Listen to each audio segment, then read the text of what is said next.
High বন্ধুরা, আলোর রান্নাঘরে আপনাদের সবাইকে স্বাগত। আজকে আমি মাছের একটি রেসিপি করে দেখাবো, যেটা গরমের দিনে খুব ভালোভাবেই খাওয়া যায়, কোনো আনহেলদি নয়। খুব ভালো একটা রেসিপি। চলুন দেখে নিই রান্নাটা কিভাবে করছি। আর যদি ভালো লেগে থাকে অবশ্যই কমেন্টে জানাবেন কেমন লাগলো। প্রথমে কড়ায় তেল দিয়ে নিয়েছি, এবার মাছগুলো এর মধ্যে ছেড়ে দেবো।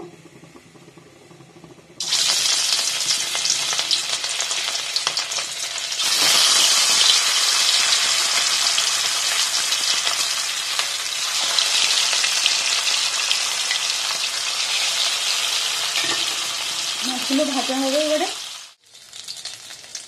মাছগুলো ভাজা হয়ে গেছে, এবার মাছটা তুলে নেব।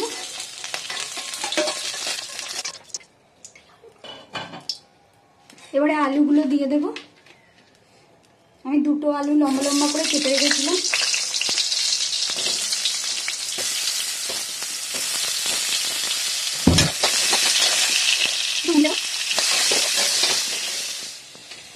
আলুটা ভাজা হয়ে গেছে, এবারে আলুটা তুলে নেব।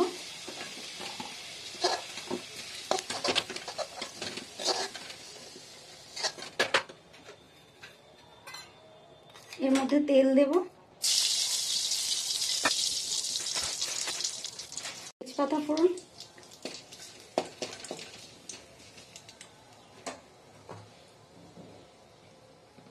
এবার এর মধ্যে দিয়ে দেব 1 চামচ রসুন বাটা,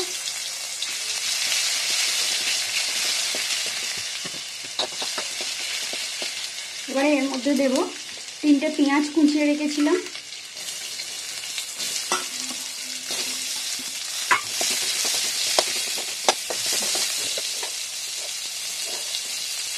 এর মধ্যে একটু নুন দিয়ে দেবো।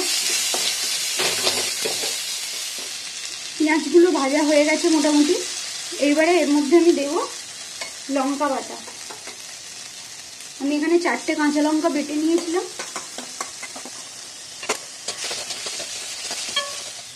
তারপরে দেব হলুদ 1 চামচ,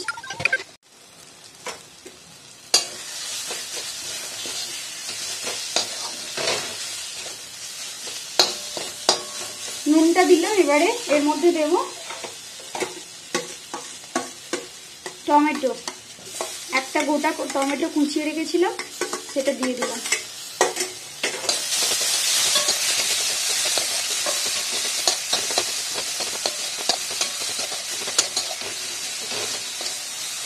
এবারে এর মধ্যে দেব আদা বাটা, 1 চামচ দিলাম।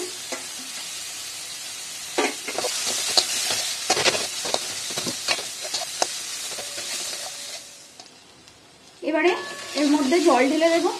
মশলাটা কষা হয়ে গেছে, ঝোলটা ফুটে গেছে। এবারে এর মধ্যে আমি মাছ আর আলুগুলো তুলে দেব।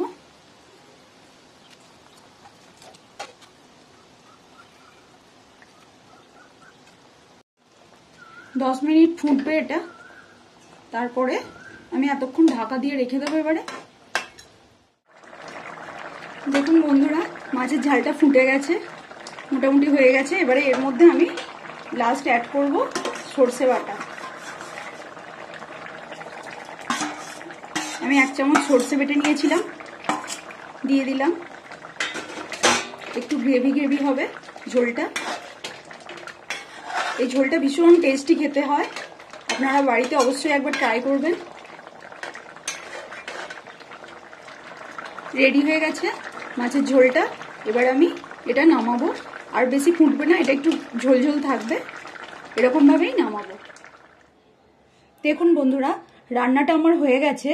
আপনারা বাড়িতে চাইলে এইভাবে ট্রাই করতে পারেন, খুব ভালো খেতে হয়। এটা একটা খুব ভালো রেসিপি। আর যদি ভালো লেগে থাকে অবশ্যই চ্যানেলটি লাইক, কমেন্ট এবং সাবস্ক্রাইব করে দেবেন। ধন্যবাদ।